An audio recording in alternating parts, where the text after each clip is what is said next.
Bismillah.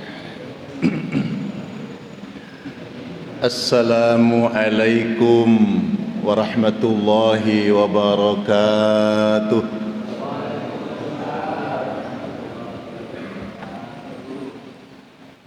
Alhamdulillahi rabbil alamin. Allahumma salli wa sallim wa barik ala sayyidina Muhammad wa ala alihi wa ashabihi ajma'in. Qalu subhanaka la ilma lana illa ma 'allamtana innaka antal alimul hakim.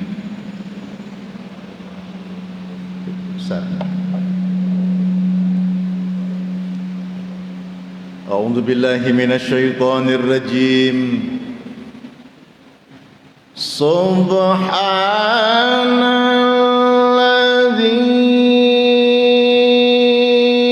asra bi'abdihi laylan minal masjidil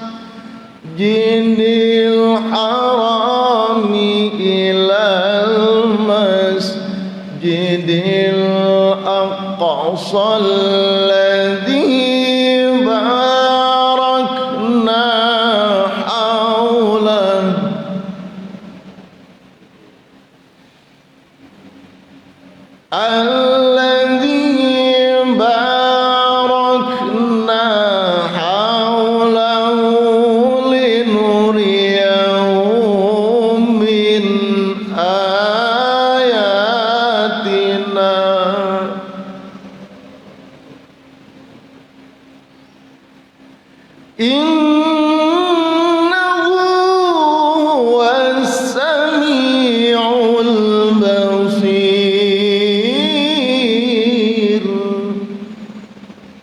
Sadaqallahul azim.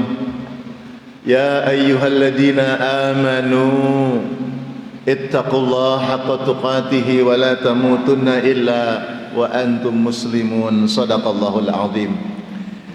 Para jamaah, bapak-bapak dan ibu-ibu sekalian, jamaah salat subuh Masjid Baitus Salam yang dimuliakan oleh Allah Subhanahu wa taala. Alhamdulillahirabbil alamin. Untuk kesekian kalinya kita dipertemukan kembali oleh Allah Subhanahu wa taala. Mudah-mudahan pertemuan kita dijadikan sebuah pertemuan yang penuh dengan barokah. Kita ini orang-orang yang baik, berjumpa bertemu dengan orang-orang yang baik di tempat yang baik pada acara-acara yang baik. Mudah-mudahan kita digolongkan oleh Allah Subhanahu wa taala min ibadikas salihin, yaitu sebagai hamba-hamba Allah yang soleh, min ibadihis salihin, sebagai hamba Allah yang soleh. Para jemaah yang dimuliakan oleh Allah, dari pengurus meminta temanya tentang Isra Mi'raj.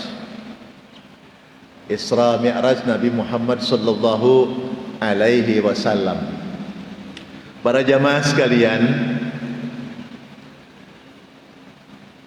beberapa peristiwa yang melatar belakangi terjadinya peristiwa Isra Mi'raj. Kan selalu kalau membaca ayat Al-Quran atau dibacakan ayat Al-Quran, walaupun tidak seluruhnya, selalu ada berkaitan dengan sebab turun sebuah peristiwa, disebut sababun nuzul. Kalau ayat Al-Quran disebut sababun nuzul.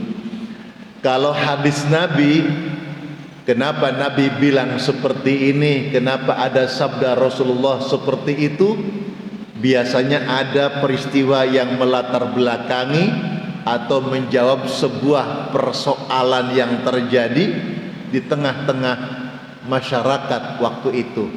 Kalau hadis Nabi disebut sababul wurud. Nah, para jamaah yang dimuliakan oleh Allah, sebelum peristiwa terjadinya Isra Mi'raj Nabi Muhammad sallallahu alaihi wasallam, Nabi Muhammad saat itu berada pada suatu episode di mana ujian yang sangat berat menimpa Rasulullah sallallahu alaihi wasallam.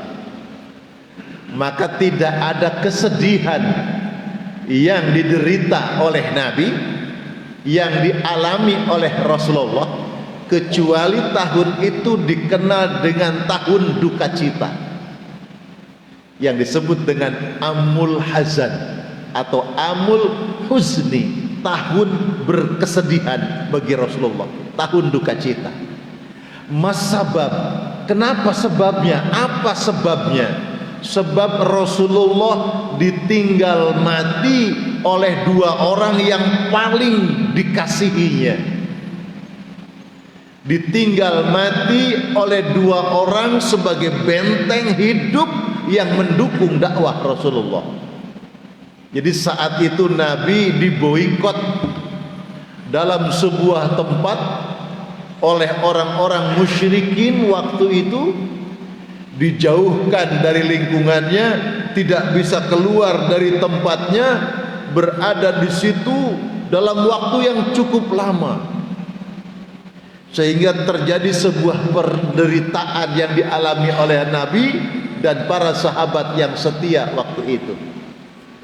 Sampai ada yang mengabarkan saat itu sudah kehabisan jatah perbekalan makan, sudah habis, sehingga apa yang ada di sekelilingnya,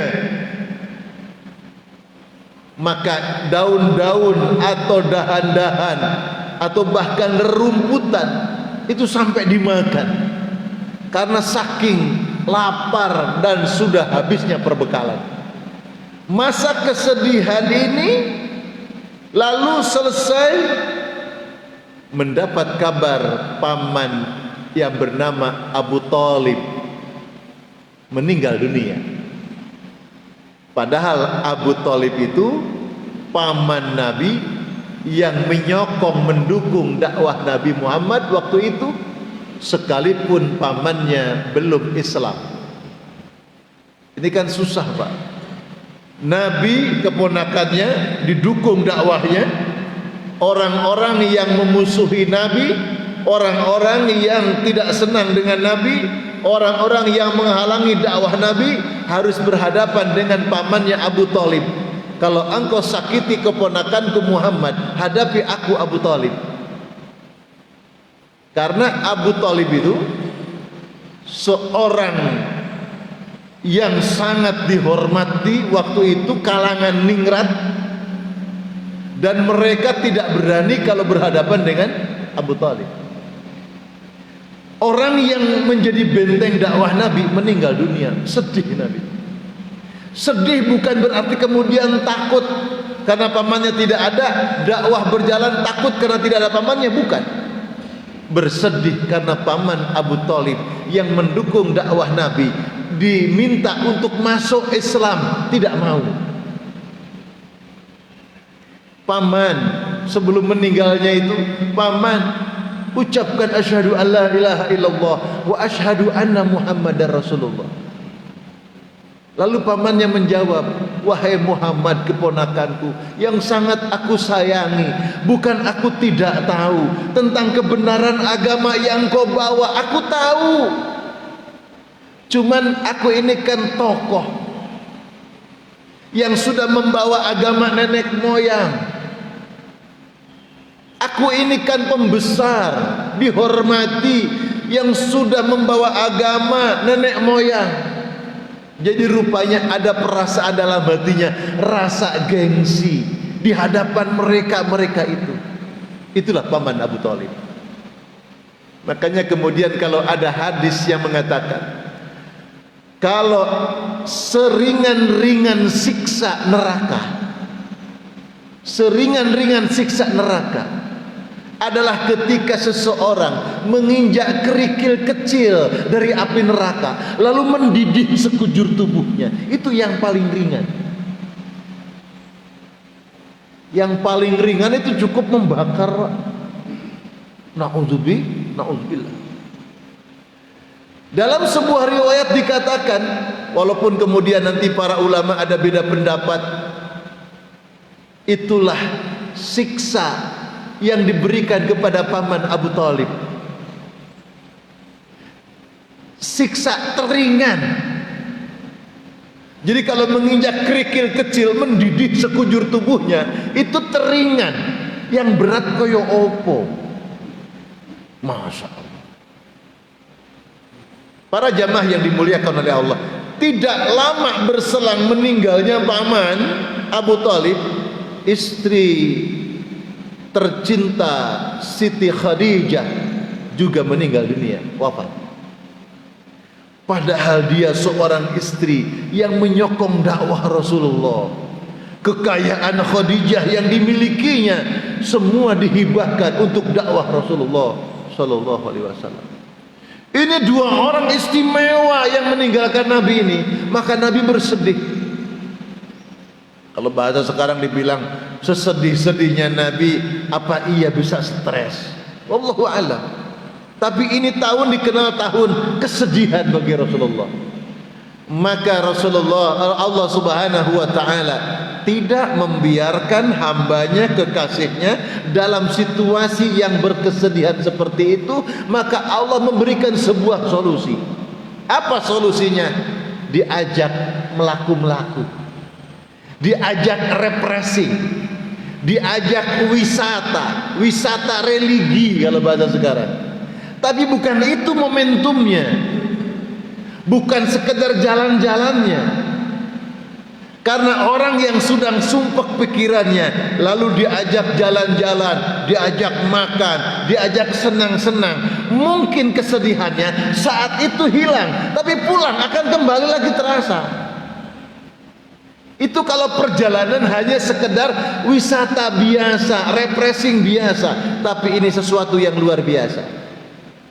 Maka itulah kemudian dikatakan, wahai malaikat Jibril, angkat, ajak Muhammad untuk naik ke langit, untuk perjalanan Isra Mi'raj dari Masjidil Haram ke Masjidil Aqsa di Palestina, lalu dari Palestina naik sampai ke langit, ke Sidratul Muntaha untuk berjumpa dengan Allah, mengemban sebuah perintah yang mulia, yaitu nanti kita katakan salat 5 waktu. Nah, para jamaah yang dimuliakan Allah, yang kedua, wallahu alam kisahnya atau ini sebuah cerita benar dan salah, wallahu alam. Tapi kita ingin menunjukkan ada sisi lain yang dimiliki oleh Rasulullah yang mulia itu. Ada perdebatan antara langit dan bumi. Mungkin kita mikir zaman logis seperti ini, bertanya, ya apa debatnya langit dan bumi? Kayak apa ngomongnya kan gitu. Wallahu alam, itu sulit dinalar. Gitu. Apa yang terjadi? Saat itu langit sesumbar. Hei bumi, aku lebih mulia dari engkau. Posisiku di atas, kamu di bawah. Kata langit lagi, aku lebih hebat dari engkau. Bahkan engkau dalam kegelapan, aku yang menerangi dengan matahari di siang hari, dan menyinari dengan bulan di malam hari menjadi indah. Aku penyebabnya, kata langit dengan sombongnya. Lalu bumi mengatakan, jangan sombong dulu wahai langit. Walaupun engkau telah berjasa bagiku, bisa menerangi di siang hari, bisa menerangi di malam hari, posisimu di atas, ketahuilah di bumi Allah ada manusia terbaik yang tidak ada saingannya. Siapa? Muhammad sallallahu alaihi wasallam. Lalu langit diam 1000 bahasa. Maka dia munajat, ya Rabb, naikkan hamba mulia ini Muhammad sallallahu alaihi wasallam. Lalu Allah mengabulkan doanya. Itulah kemudian terjadi peristiwa Isra Mi'raj. Tetapi ketika dinaikkan ke langit, mulia langit, tapi dikembalikan ke bumi supaya keduanya tidak ada kesombongan. Para jamaah, inilah keseimbangan dalam kehidupan. Alhamdulillahirabbil alamin. Kalau kita bertanya jamaah yang dimuliakan Allah, Isra, Isra itu perjalanan dari Masjidil Haram ke Masjidil Aqsa.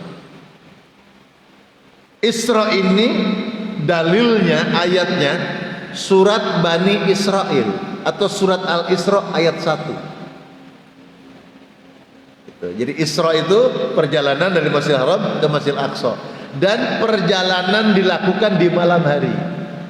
Jadi panjenengan kalau berangkat sholat maghrib, sholat isya, sholat subuh, itu Isra. Isranya cuma minal bait ilal masjid salam, baitus salam. Jadi minal bait ilal masjidi baitis salam. Jadi dari rumahnya ke masjid baitus salam, ini Isra. Isra secara bahasa. Lalu mi'rajnya yaitu surat An-Najm ayat 12 sampai 18. Nah, itu yang mengisahkan peristiwa mi'rajnya, surat An-Najm ayat 12 sampai ayat 18. Para jamaah yang dimuliakan oleh Allah, kita bacakan dulu ayatnya. Bismillahirrahmanirrahim. Subhanalladzi asra bi'abdihi laila. Maha suci Allah yang telah memperjalankan hambanya di suatu malam. Minal masjidil harami ilal masjidil aqsa, yaitu dari Masjidil Haram menuju Masjidil Aqsa. Para jamaah, ayat ini kalau kita melihat penjelasan para ulama tafsir, selalu memunculkan pemaknaan yang dalam. Ayat ini diawali dengan subhana, kalimat tasbih. Subhana, kalimat tasbih. Maknanya apa?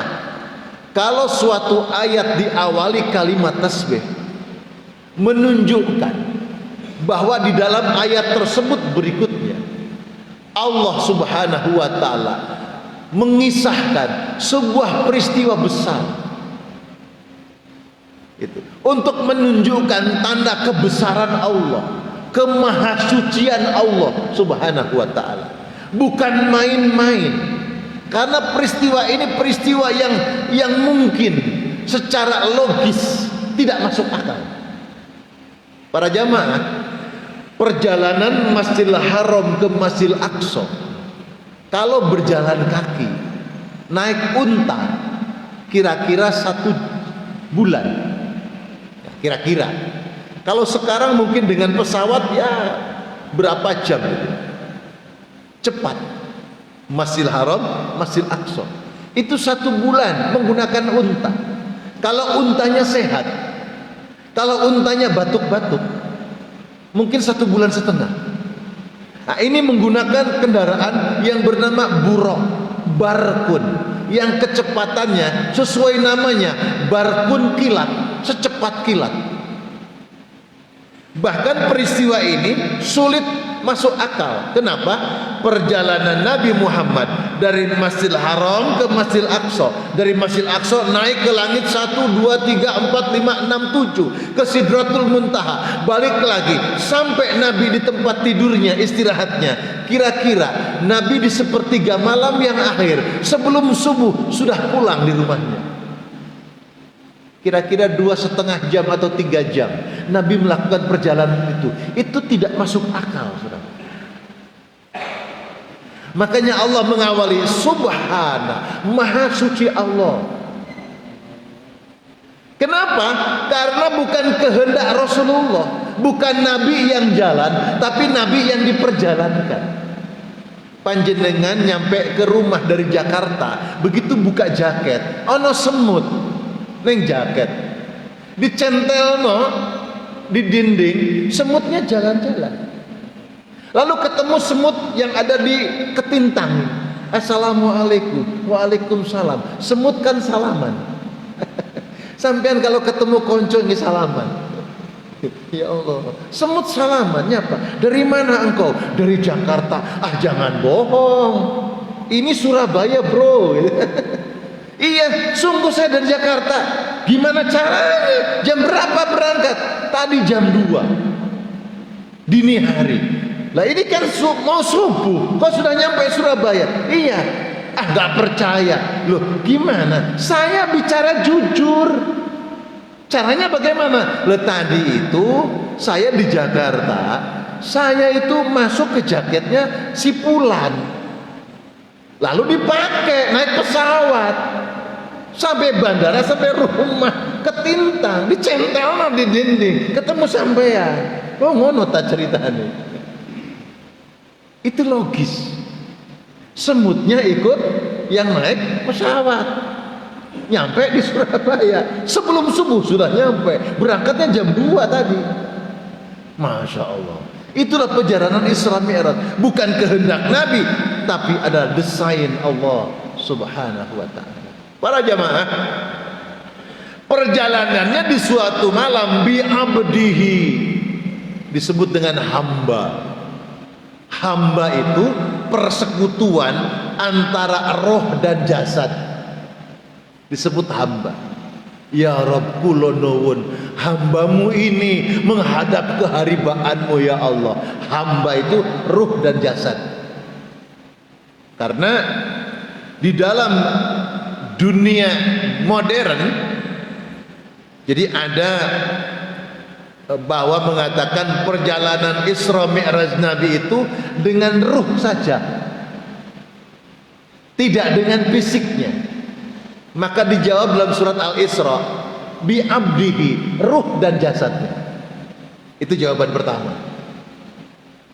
Lalu ketika Mi'raj, bagaimana jasad yang kasar ini bisa naik sampai ke langit, yang dimensinya berbeda, yang suhunya berbeda, yang manusia biasa tidak akan hidup? Itulah subhana, kekuasaan Allah yang berkehendak. Para jamaah yang dimuliakan oleh Allah, untuk apa Rasulullah diperjalankan di suatu malam? Karena malam hari itu sesuatu yang unik, saudara. Anak muda ketemu pacarnya siang sama malam enak mana? Bapak-bapak pernah muda. Gimana? Orang ketemu lawan jenisnya yang paling syahdu siang terang apa malam yang gelap. Luar biasa. Maka Nabi ingin ditanamkan malam itu penuh dengan misteri.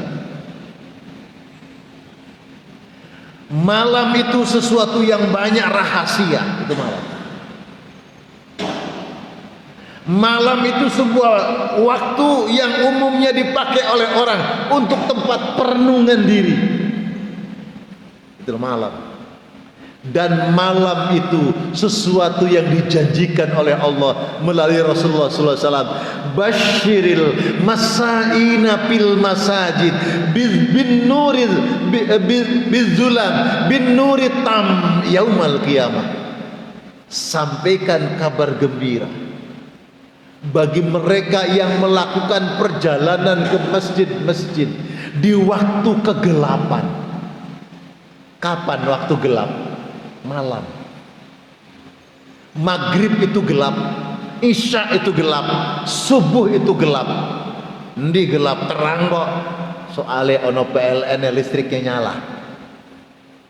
Kalau ini semua mati PLN-nya, tidak ada aliran listriknya, gelap saudara. Maghrib gelap, Isya gelap, subuh gelap, tanpa mengurangi nilainya. Walaupun sekarang ada listrik hidup, PLN nyala, hidup kita semua jadi terang, tidak mengurangi dua makna ini. Makna ini, siapa yang melakukan perjalanan ke masjid di waktu kegelapan, maka Allah akan menyempurnakan cahaya bagi orang ini nanti di saat kegelapan pada hari kiamat. Allahumma sholli ala Muhammad. Bapak Ibu yang dimuliakan oleh Allah, maka orang yang senang perjalanan malam hari dari masjid ke masjid itu nanti punya cahaya yang terang benderang di hari akhirat nanti. Dan itu pertanda orang ini mudah dikenal oleh malaikat-malaikat Allah. Oh si fulan ahlul masjid, oh si fulan ahlul majlis, oh si fulan ahlul salat berjamaah. Cahayanya bersinar-bersinar. Di dalam Al-Quran itu dinyatakan orang-orang yang tidak beriman, orang-orang munafik, orang-orang fasik, orang-orang durjana yang mereka tidak punya amal kebaikan yang banyak, mereka bahkan tidak punya cahaya. Bahkan mereka kalaupun punya cahaya, cahayanya sedikit redup. Lalu mereka memanggil-manggil kepada saudaranya yang dia kenal ketika di dunia, "Hai fulan, cahayamu gemebiar, cahayamu terang benderang, beri aku sedikit saja dari cahayamu agar aku bisa berjalan, kemana aku akan melangkah." Bapak Ibu, di akhirat itu ternyata kehidupan manusia dikapling, dikelompokkan. Kelompoknya orang-orang yang beriman, kelompoknya orang-orang yang tidak beriman, kelompoknya orang-orang fasik, kelompoknya orang munafik. Itu disekat dengan baja yang tebal, tidak bisa menyatu di antara mereka. Panjenengan di jalan tol, lampu penerangannya mati, tapi mobil panjenengan kalau ngidupin lampu, jos, terangnya itu nyorotnya luar biasa di jalan tol. Jalanannya sepi. Kira-kira mau ngebut apa pelan-pelan? Ngebut. Neng jalan tol, lampunya mati, panjenengan ngidupin mobil, lampunya cuma 1 meter sorotnya. Iso ngebut? Jalanan sepi, ndak iso ngebut. Bahkan nggak kelihatan. Di jalanan ini. Bingung. Susah. Ya Allah, di rumah sendiri lampu mati tiap hari, kan tidak tenang loh. Ya apa ini, nabrak mana ya apa ini? Masya Allah. Apalagi di akhirat kalau gelap, bagaimana nasibnya? Sementara orang-orang mukmin dengan cahaya yang terang, dia tahu arah menuju surga Allah, maka lari cepat menuju surga Allah Subhanahu wa taala. Maka perjalanan Isra ini dari Masjidil Haram ke Masjidil Aqsa, alladzi barakna haula, perjalanan Isra ini Allah berkahi di sekelilingnya, diberkahi oleh Allah Subhanahu wa taala. Linuriyahu min ayatina, lalu Allah memperlihatkan, nur itu cahaya, dibuka oleh Allah pengetahuan Nabi, sebuah pengetahuan, ini loh dulu ada gini-gini, diceritakan oleh Allah, diperlihatkan oleh Allah, min ayatina, di antara tanda-tanda kebesaran Allah. Jadi kalau panjenengan wisata religi dari Surabaya sampai ke Jakarta, ke Banten sana, lalu dari guide-nya menceritakan, di sini dulu ada ini Pak Bu, oh ada situsnya ini. Rasulullah di-guide oleh malaikat, dikisahkan itu. Sampai Nabi, ini kenapa begini? Ada apa ini? Oh ini tandanya begini, tandanya begini. Insyaallah. Jemaah yang dimuliakan oleh Allah, ini tentang peristiwa Isra. Bahkan ada peristiwa Isra Mi'raj itu yang unik. Jadi ketika Nabi pulang dari Mi'raj itu, nyampe ke bumi, pagi-pagi habis subuh, Nabi itu berpidato. Tadi malam aku melaksanakan perjalanan dari Allah, yaitu Isra Mi'raj, dari Masjidil Haram ke Masjidil Aqsa, dari Masjidil Aqsa ke langit sampai ke Sidratul Muntaha. Orang-orang yang beriman, ada yang tambah beriman, ada yang kemudian terusi keimanannya. Orang-orang yang kafir tidak beriman, tambah kemurkaannya. Itu posisi yang terjadi. Lalu dijelaskan oleh Nabi, kira-kira 1 bulan yang akan datang, itu akan ada rombongan yang nyampe ke kota Mekah ini. Silahkan kalian nanti tanya bahwa ketika aku Isra, aku berjumpa dengan rombongan itu, dan bahkan mereka meminta air minum kepadaku dan aku memberinya. Mereka sedang melakukan perjalanan di kota sana, mau menuju Mekah, kira-kira sebulan lagi nyampe. Begitu Pak. Ternyata sebulan kemudian nyampe di Mekah, ditanya apakah betul kira-kira sebulan yang lalu ketemu Muhammad? Iya benar. Subhanallah. Nah para jamaah yang dimuliakan Allah, itu tentang satu peristiwa. Lalu ketika dari Masjid Aqsa, wallahu alam, di Masjid Aqsa itu Nabi SAW sholat 2 rakaat. Nah Bapak Ibu, kalau sholat di Masjidil Haram, nilai pahalanya 1 rakaat, nilai pahalanya lebih baik daripada 100.000 rakaat sholat di Indonesia. Jadi kalau sholat di sana 100.000 rakaat, kalau di sana 1 rakaat, dengan sholat di sini 1 rakaat, nilai pahalanya sholat di sana lebih dari 100.000 rakaat. Kenapa orang-orang kok kepengen sholat ning Mekah itu? Karena lihat nilai pahalanya yang besar. Cuma apes pulang ke Indonesia terus gak sholat, karena dia merasa tabungannya sudah banyak. Padahal ya tidak menggugurkan kewajiban sholat. Itu masalahnya. Kalau sholat di Masjidil Aqsa, 1 rakaatnya lebih dari 500 rakaat. Jadi lebih baik nilai pahalanya lebih dari 500 rakaat sholat di sini. Ya Allah, luar biasa. Kalau di Masjid Nabawi di Madinah, 1 rakaatnya lebih baik daripada 1000 rakaat sholat di sini. Makanya kalau panjenengan pas ibadah haji atau umroh wonten Mekah Madinah, sering-seringon nang masjid sholat. Jangan jalan-jalan toh, jalan neng pasar, belonjo, ya nggak apa-apa. Cuma sholat. Kalau di Masjidil Haram, sholat ambil tawaf, perbanyak. Sholat ambil tawaf. Para jamaah, lalu dari Masjidil Aqsa, di Masjidil Aqsa itu Nabi sholat bersama para arwahnya nabi-nabi dan rasul-rasul masa yang lalu. Wallahu alam. Tidak berbicara hukum. Ya apa hukumnya sholat bersama roh-roh? Nah, kita tidak menceritakan itu. Wallahu alam. Ini sebagai tanda kebesaran penghormatan senior-seniornya para nabi, para rasul yang mereka sudah pada wafat, ruh-ruhnya tetap hadir ketika perjalanan Rasulullah SAW. Naik langit ke-1, langit kedua, ketiga, keempat, sampai di langit ke-7 ke Sidratil Muntaha, ke Mustawa.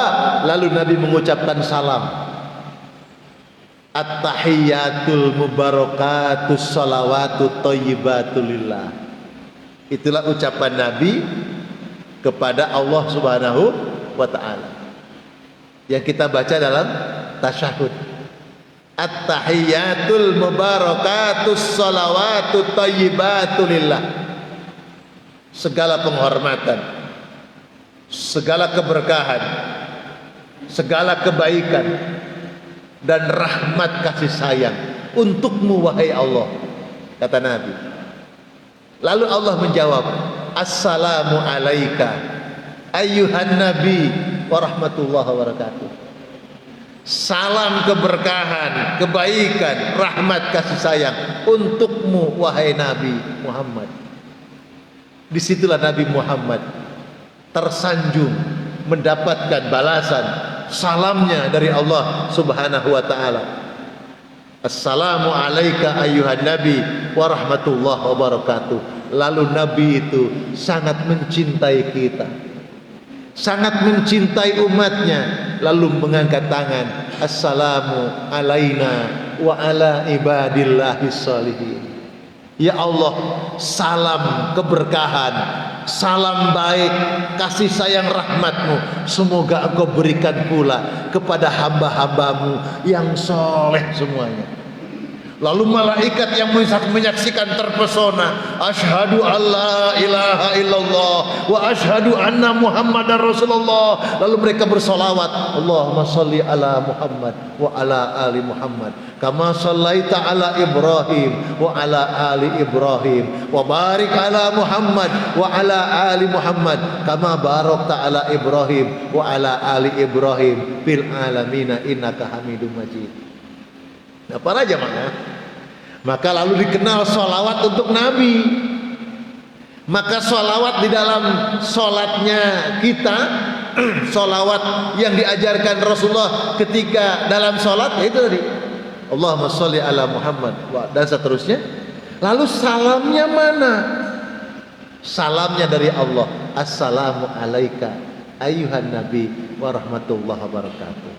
Sehingga dalam surat Al-Ahzab Allah memerintah, di dalam Al-Quran Allah merintahkan, innallaha wa malaikatahu yusalluna ala nabi. Sungguh Allah malaikatnya bersalawat untuk Nabi. Ya ayyuhalladzina amanu, wahai orang-orang yang beriman kepada Allah, sallu alaihi wa sallimu taslima. Bersalawatlah kalian untuk Nabi Muhammad, sampaikan salam penghormatan kepadanya. Di dalam sholat sudah ada assalamu alaika dulu, salam dulu, baru salawat. Salawat salam sudah ada. Bahkan salamnya Allah itu bukan hanya assalamu, assalamu alaika ayuhan nabi wa rahmatullah wa barakatuh. Salam, berkah, rahmat. Makanya para ulama mengajarkan kita bersalawat itu yang sempurna itu boleh. Kan ada kalau sallallahu ala Muhammad, sallallahu ala Muhammad, hanya salawat saja. Sallallahu ala Muhammad sallallahu alaihi wasallam, ada salam, ada salam. Allahumma salli wa sallim wa barik ala sayyidina Muhammad. Ada salawat, ada salam, ada berkah. Itu boleh. Karena salawat kita dalam salat lengkap. Assalamu alaika ayuhan nabi wa rahmatullah wa barakatuh. Assalamu alaina wa ala ibadillahi sholihin. Jadi dalam salat kita sudah lengkap. Allahumma sholli ala Muhammad wa ali Muhammad dan seterusnya. Jadi salawat yang dikenal dalam salat bukan Allahumma sholli ala sayyidina Muhammadnya, tapi sebelumnya ada salamnya. Nah, ini harus kita pahami. Makanya kalau bersalawat boleh Allahumma sholli wa sallim ala Muhammad, Allahumma sholli wa sallim wa barik ala sayyidina Muhammad, boleh. Itu. Karena ayatnya itu sallu alaihi wa sallimu taslima. Para jamaah yang dimuliakan oleh Allah, kalau kita jelaskan tentang peristiwa ini yang detail, tak cukup waktu. Nah, ketika Nabi sampai di hadapan Allah, kabarnya dapat perintah sholat jumlahnya 50 waktu. 50 waktu. Kalau 50 waktu sehari semalam, kapan sampean kerja? Kapan sampean nikah? Kapan sampean mangan? Kalau 50 waktu loh, 24 dibagi 50 berapa menit? 24 jam dibagi 50. Kapan kita selain sholat?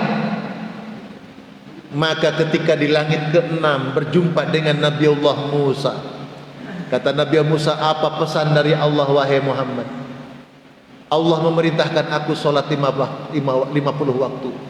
Ya Muhammad, terlalu berat bagi umatmu. Minta ke Allah keringanan, minta diskon kalau bahasa sekarang. Kisahnya sampai bolak-balik Nabi Ke langit ke-6 bertemu Musa, naik lagi ke langit, ketemu Musa lagi, naik lagi, sampai 9 kali. Didiskon, minta diskon ke Allah. Setiap naik dikurangi 50, 45. Minta dikurangi tinggal 40, minta dikurangi tinggal 35, sampai sisanya tinggal 5. Gimana Muhammad? Dikurangi tinggal 5 waktu. Muhammad, 5 waktu pun masih berat, naik lagi Muhammad. Sekiranya Nabi Muhammad mau naik lagi, insya Allah berdiskon 100%. Cuma Nabi Muhammad mengatakan, mudah-mudahan dengan 5 waktu ini tidak mengurangi keagungan 50 waktu. Semoga umatku mampu melaksanakan sholat 5 waktu ini. Maka Nabi Muhammad turun ke bumi. Para jamaah, nah ketika di langit itu, Nabi Muhammad diperlihatkan surga, dilihatkan keadaan neraka. Ketika Nabi diperlihatkan surga, Nabi mendengar terompahnya Bilal, kloplak kloplak kloplak. Ini Bilal ini, kok mendahului aku sudah di surga? Masya Allah. Masa junior mendahului senior? Kalau kita ya, Bilal ini. Maka ketika nanti Nabi pulang ke bumi itu, wahai Bilal, engkau mendahului aku di surga. Apa amalanmu Bilal sehingga istimewa betul dirimu? Kata Bilal apa? Ya Rasulullah, tidaklah aku berwudu kecuali usai berwudu aku sholat 2 rakaat. Yang kita kenal sholat syukrul wudu. Itu bid'ah saudara. Bid'ah. Sebab apa? Nabi tidak mengerjakan. Kok Bilal mendahului? Kalau bahasa kita gitu kan. Nah, Bilal itu ngarang-ngarang, Nabi nggak ngajarkan kok dia melakukan. Tapi kan nabinya masih hidup, gitu kan. Kata Bilal, tidaklah aku berwudu ya Rasulullah kecuali usai berwudu aku sholat 2 rakaat. Sholat apa? Wis pokoknya sholat 2 rakaat. Kita menyebutnya sholat syukrul wudu. Itulah yang menjadikan istimewa Bilal masuk ke surga Allah Subhanahu wa taala. Lalu juga Nabi ketika di surga itu ya, jadi ada kisah surga itu aneh. Kisahnya yang melakukan Mi'raj itu bukan hanya Nabi Muhammad. Ini kita bukan nyeritakan yang heboh ya. Kalau Nabi Muhammad Mi'raj cuma sekali semalam, nenek kami itu 70 kali semalam. Bukan yang itu ya. Itu yang lagi heboh itu. Nenek moyang kami itu setiap malam 70 kali Mi'raj. Nah, itu bukan yang itulah ya. Jadi konon kabarnya ada seorang nabi Mi'raj ke langit, lalu begitu nyampe di surga ditegur oleh malaikat, ditegur oleh Allah. Malaikat, ini bukan waktumu ini, bukan waktumu ini di surga ini. Ayo balik, turun. Kalau tidak salah Nabi Yahya atau Nabi siapa, saya kok jadi lupa namanya. Ayo turun. Nah, konon Nabi ini menaruh terompahnya di surga, lalu dia pulang ke bumi. Nah, itu dijadikan sebagai tips bagi orang yang mau ingin cepat naik haji. Nitip terompahnya bagi orang yang berangkat haji, suruh ditaruh di sana di Mekah biar manggil gitu. Nah, itu tradisi dijadikan seperti itu. Nah, itu jangan dibilang khurafat, itu untuk memberikan motivasi aja, gitu kan? Untuk memberikan motivasi.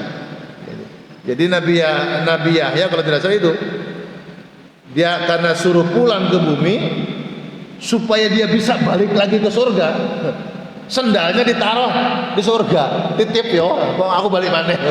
Gitu. Nah, jadi kalau panjenengan pengen cepat naik haji, ya, minimal ya ngasih duit lah kepada orang yang berangkat haji.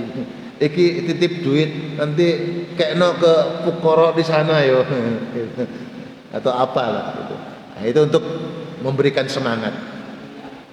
Ketika di surga itu, keindahan luar biasa. Lalu Nabi diperlihatkan neraka. Kaget, nangis Nabi. Loh, kok banyak perempuan di neraka? Padahal wanita itu kan ngajinya rajin, gitu? Jamaahnya rajin. Lah kok banyak perempuan di neraka itu? Makanya lalu Nabi SAW memudahkan untuk kaum wanita. Kaum wanita dewasa, kata Nabi, dimudahkan masuk surga. Pertama, wanita itu selalu menjaga 4 hal, maka jaminan surga. Jadi karena wanita itu banyak di neraka, kata Nabi, umatku kaum wanita yang dewasa semoga dimudahkan surga oleh Allah asalkan menjaga 4 hal ini. Yang pertama, sholat fardu yang 5 waktu. Ibu-ibu kaum wanita tidak sholat sunnah tidak apa-apa, yang penting sholat fardu. Nah, bukan berarti gak apa-apa terus gak sholat sunnah belas, bukan. Maksudnya kan ada orang itu termotivasi pahala tahajud gak sholat subuh, puasa sunnah, puasa Ramadannya mokel. Maksudnya itu puasa, sholat 5 waktu jangan ditinggalkan. Tidak sholat sunnah tidak apa-apa, yang penting sholat fardunya dijaga. Syukur-syukur sholat sunnah dikerjakan. Puasa di bulan Ramadan, tidak puasa sunnah tidak apa-apa, masuk TikTok ya, supaya nanti bisa sholatnya tambah 10 menit. Nah para jemaah, sehingga kaum wanita ini kalau mau puasa sunnah, ada suaminya baru pulang, itu minta izin, Pak, kula badhe puasa sunnah, boleh nama boten? Ya, sakarep boleh. Masa gak ngerti rek? Suwe gak petuk. Jadi kalau suaminya gak ngizinkan, masa gak punya perasaan? Kangen tuh suwe lho, masa malah poso. Maka dia wajib untuk berbuka. Oh itu cid aku poso. Oh itu ndak boleh.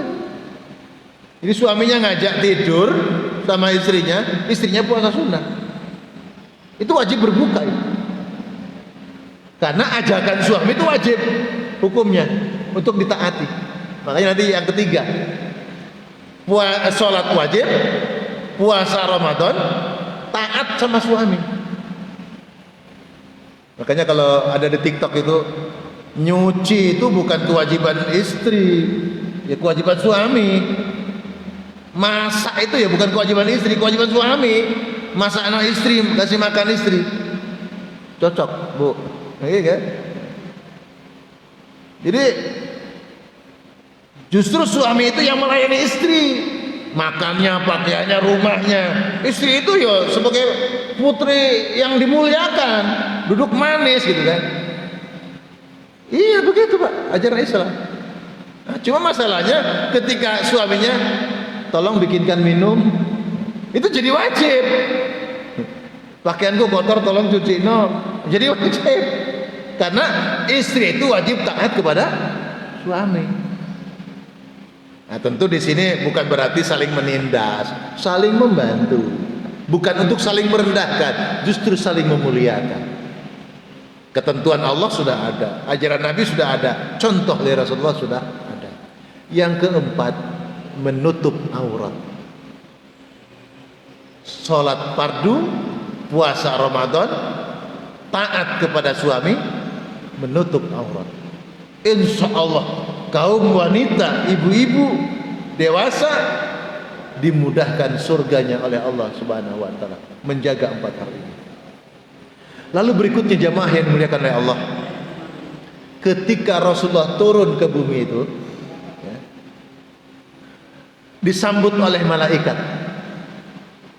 dihidangkan, kalau dalam beberapa keterangan dihidangkan 2 minuman, yaitu susu dan arak. Dalam keterangan yang lain dihidangkan 4 minuman. Dihidangkan 4 minuman. Apa itu? Air, susu, arak, madu. 4 minuman. Ya dalam wadah lah. Disebut gelas ya terserah lah. Ada air, susu, arak, madu.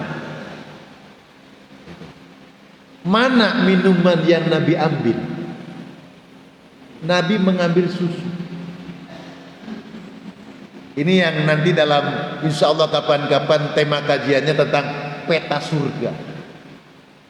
Ada peta surga. Nanti ini 4 simbolisasi ini menjadi peta surga. Sebab nanti surga itu akan dimasuki oleh golongan minan nabiyyin wasiddiqin wasyuhada wassolihin. 4 juga. Air, susu, arak, madu. Minan nabiyyin wasiddiqin wasyuhada wassolihin. Di tingkatan ini, tingkatan tertinggi madu, tingkatan kedua arak, tingkatan ketiga susu, tingkatan keempat air. Nabi mengambil susu. Kenapa? Susu itu menyehatkan. Bukankah madu menyehatkan? Iya, tapi Nabi ngambil susu. Kenapa kok ngambil susu? Di mana susu didapat? Susu itu didapat di dalam binatang, di hewan ternak. Susu itu letaknya antara tahi dan darah.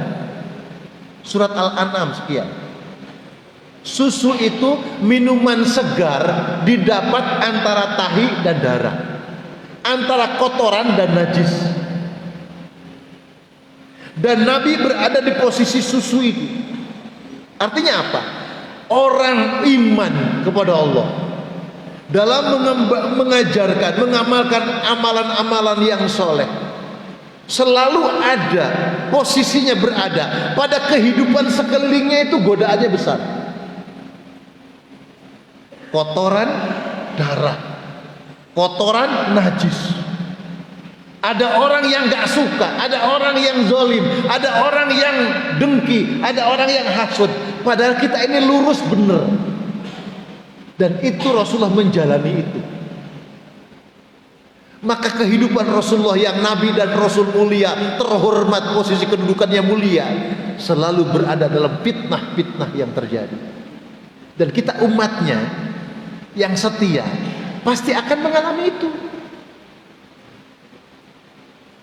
Dan tugas kita sebagai orang yang beriman kepada Allah, menghadapi orang yang baik, tetap kita membalas dengan yang lebih baik. Menghadapi dunia yang buruk, kita tetap bisa bersikap baik dengan dakwah yang baik. Kita ini baik Bapak Ibu karena orangnya baik sama kita. Panjenengan bisa baik gak dengan orang yang tidak baik? Itu rada susah. Panjenengan isok nyopo karo wong sing biasa nyopo. Mau sampean nyopo orang yang selama hidup ketemu gak pernah nyapa? Males aku, 7 turunan moh aku ketemu wong iku. Kan begitu. Itu tidak baik.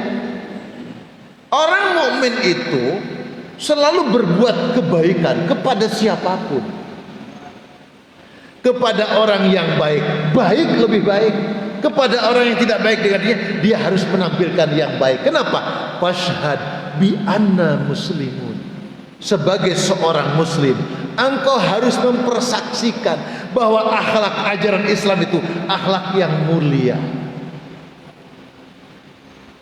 Aku dulu wong iku dijahatin ambek koncone, ambek dulure, ambek tonggoe. Wong iku tetep apik.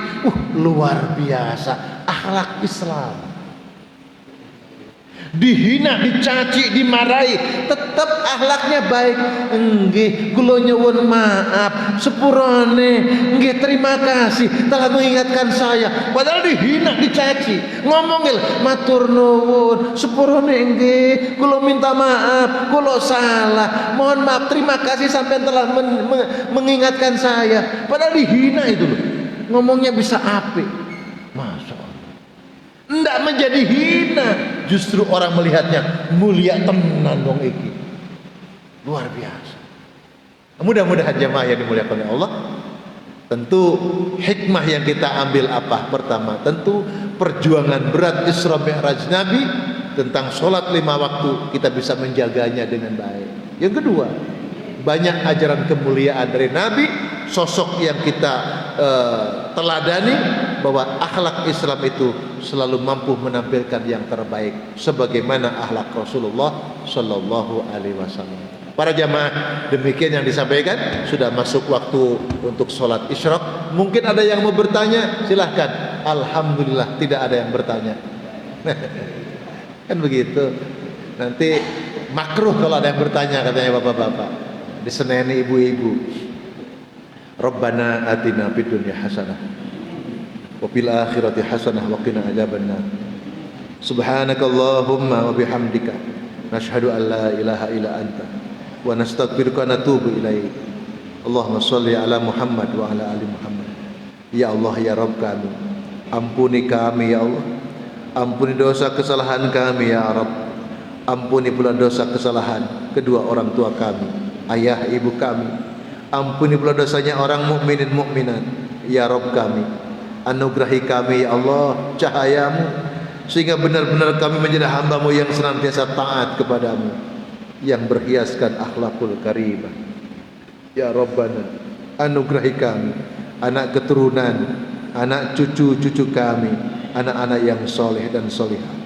Berkahi kehidupan kami ya Allah, berkahi kehidupan anak keturunan kami ya Allah. Sungguh kepada siapa kami bersimpuh memohon kecuali hanya kepadamu Rabbul Alamin. Innaka ala kulli syai'in qadir.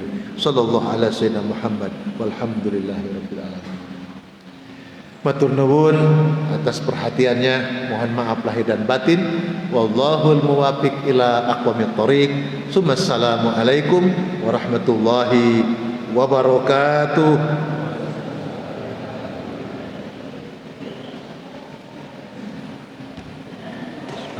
Sekalian kami persilakan untuk berjalan kita persilakan di samping utama lagi di sisi timur masjid.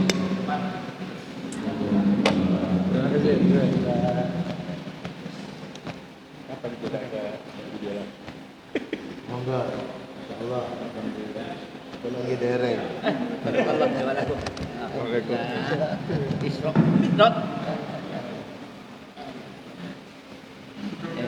biasa. Alhamdulillah.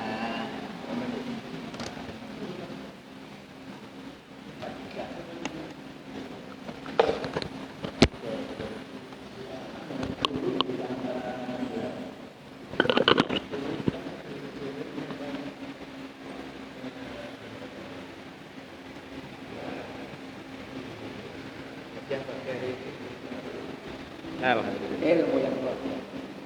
Siap. Barakallah. Amin amin.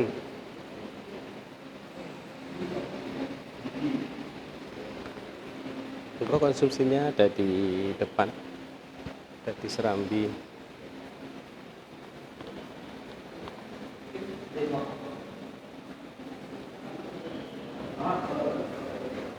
Sunnah syuruk.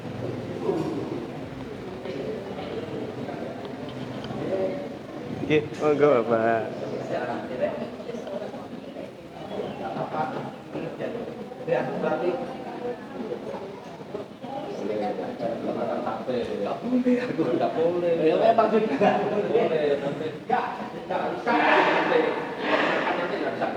Iya. Enak di mulut, tapi itu pagi. Ya alhamdulillah cukup sekian untuk kegiatan pengajian hari ini di hari Ahad tanggal 20 berapa ini ya? 26 Januari 2025 bareng dengan Pak Ustadz Letkol Laut Haji Enjang Juwainizen SAG. Sampai berjumpa di pengajian-pengajian berikutnya. Assalamualaikum warahmatullahi wabarakatuh.